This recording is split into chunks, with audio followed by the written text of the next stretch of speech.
My name is Eva. I am 29 years old. I once thought I understood what love meant. I believed love was forever, strong and safe like a house built on stone. I met Daniel almost 3 years ago. He was kind, gentle, and had a warm smile that could light up a dark day. We met in the most ordinary way at a small coffee shop. I was carrying a cup of hot tea, and I tripped. The cup spilled all over the floor. My face burned with shame, but Daniel bent down quickly and helped me clean up the mess. He laughed softly and said, "Don't worry. Everyone spills sometimes." His voice was calm, and his smile made me feel lighter. From that simple moment, our story began. Daniel worked as a mechanic in a car repair shop. His days were long, and his hands were often covered in grease and oil. But even with rough hands, he had the gentlest touch. His smile was soft, and his words were sweet. A few weeks after we met, we started dating. Daniel had a way of making me feel like the most special person in the world.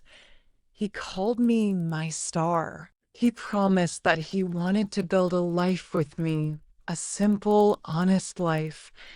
I trusted him with all my heart. After a year of being together, Daniel moved into my small apartment. It wasn't fancy, just 2 rooms and old furniture, but together it felt warm. We cooked meals side by side, sometimes burning the food but laughing about it. We watched old movies on the couch that squeaked when we moved. At night, he held my hand while we fell asleep. I thought, this must be real love. I worked in a quiet bookstore. I liked the smell of old paper, the silence between shelves, the soft sound of pages turning. Every evening, Daniel picked me up after work. He always waited outside with a smile.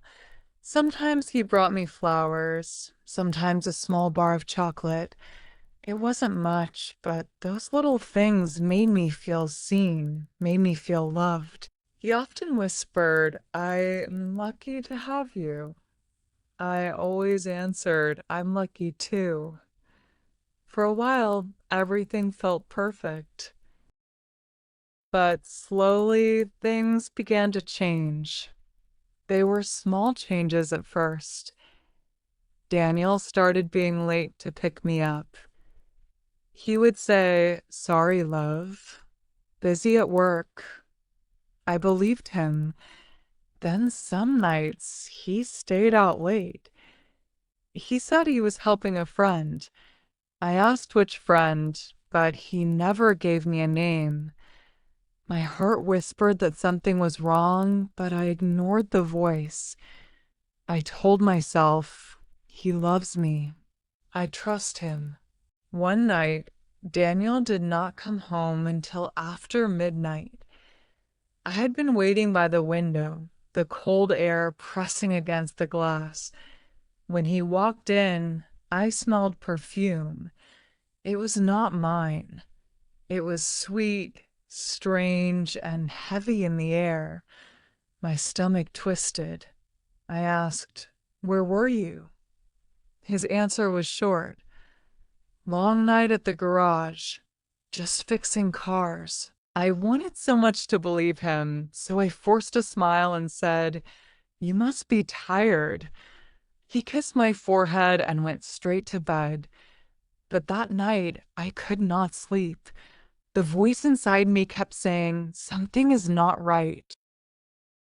Days turned into weeks. Daniel stopped laughing as much.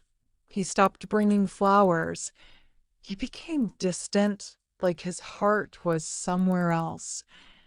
I asked, "Are you okay?" He answered, "Just stressed. Nothing to worry about." I wanted to help him. I cooked his favorite meals. I left small love notes in his jacket pocket. I waited for him every evening with a smile. I stayed patient. I stayed loyal. I stayed in love. But love alone could not keep me blind. One Sunday morning, I found his phone on the table. It buzzed with a message. I had never checked his phone before, but my hand shook as I picked it up. The message said, "See you tonight." My heart sank. I dropped the phone quickly as if it burned my skin. My chest felt heavy and my fingers were cold. I told myself, maybe it's nothing. Maybe it's a friend. But deep inside, I knew. My heart already knew. That evening, Daniel came home late again. I asked softly, "Where were you?" He said, "Helping Mark." I asked, "Which Mark?" He looked at me and gave a nervous laugh. "You don't know him. Just a guy from work." His answer felt weak. I smiled faintly, pretending to believe him. I loved him too much to start a fight. Or maybe I was too afraid of losing him. The next day at the bookstore, I could barely focus. Books slipped from my hands. I forgot customers' orders. My boss asked if I was okay. I forced a smile and said, "Just tired." But inside, my heart was breaking. That evening, I decided to surprise Daniel. He always said he stayed late at the garage. I thought, I will bring him dinner. I will show him love. I packed a basket with food, warm bread, and his favorite dish. I even wore the blue sweater he once said he loved on me. I wanted him to feel cared for. I drove to the garage, but when I arrived, the place was dark, empty. My hands trembled as I called his phone. No answer. I waited 10 minutes. Still nothing. My stomach turned cold. I started driving aimlessly, not knowing where to go. Then, as I passed a small park, I saw him. Daniel, sitting on a bench, and next to him was a woman. He held her in his arms. He kissed her cheek. She smiled and leaned close. They laughed together. My chest felt like it had shattered. The basket of food sat beside me, full of warmth and hope, but inside me, everything froze. I couldn't move. I couldn't breathe. I just sat in my car, watching the man I loved show love to someone else. My eyes filled with tears, but I wiped them away quickly. I told myself, "Stay strong." But my hands shook so badly I could hardly hold the wheel. I drove home in silence. No tears, no music, just emptiness. When Daniel came home later, he smiled as if nothing had happened. He kissed my forehead and said, "Busy day. Sorry I'm late." I looked at him, at the man I thought I knew, and inside I asked, "Who are you?" But I stayed silent. I smiled. I remained loyal, though something inside me had died. That night, while he slept, I sat at the kitchen table alone. I stared at my hands. They looked empty, like they no longer belonged to me. I thought about the promises he made, the flowers, the laughter, the warmth. Was it all a lie? Or was I just a shadow in his real life? My heart broke slowly, piece by piece, but I said nothing. The next day, I tried to act normal. I went to work. I smiled at customers. But inside, I felt like a ghost. I could not eat. I could not think. I decided I needed to know more. That evening, I told Daniel I have to work late. He kissed me sweetly and said, "Take care, love." His voice hurt more than ever because I knew the truth behind it. I followed him quietly after he left. My heart pounded. My hands shook on the steering wheel. I saw him stop at a shop. He bought a bouquet of pink roses. My favorite flowers were white. He never once brought me pink. My breath caught. He drove to the other side of town, to a quiet street with small houses. He walked up to one house. A young woman opened the door. She smiled brightly. He gave her the flowers, and she hugged him tight. Then a small boy ran out of the house, shouting, "Daddy!" Daniel lifted him up, kissed his forehead, and laughed. The woman smiled. They looked like a family. My chest ached so much that I nearly collapsed. My knees shook. I clutched the steering wheel, trying not to scream. It wasn't just another woman. It was another life. A secret life with a child. I stayed in my car, frozen, until the lights inside their house came on and the door closed. Then I drove home, tears falling like rain. When Daniel returned later that night, he kissed me as if nothing was wrong. I wanted to scream, to throw his lies in his face, but instead I stayed silent. I needed time. I needed a plan. The next day, I couldn't go to work. I lay in bed, staring at the ceiling, replaying everything in my head. Every laugh, every promise, every lie. In the afternoon, I went back to that house. I needed to see again. The woman was outside watering flowers. The little boy played on the grass. Soon, Daniel arrived. He kissed the woman quickly and lifted the boy into his arms. They all laughed together. That was the final blow. It was not a mistake. It was not an accident. It was a second life, a second home. I went home trembling and wrote a short note. I saw the truth. Goodbye. That evening, I stood at the door with my small bag packed.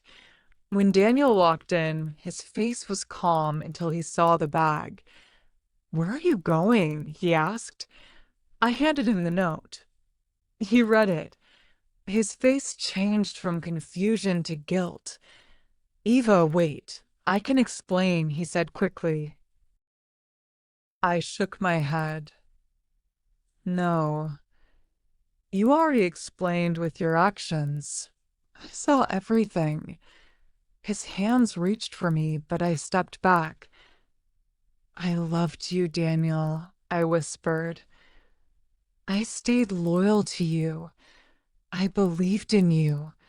I made a home for us, and you built another life behind my back." He begged, "It's not what you think."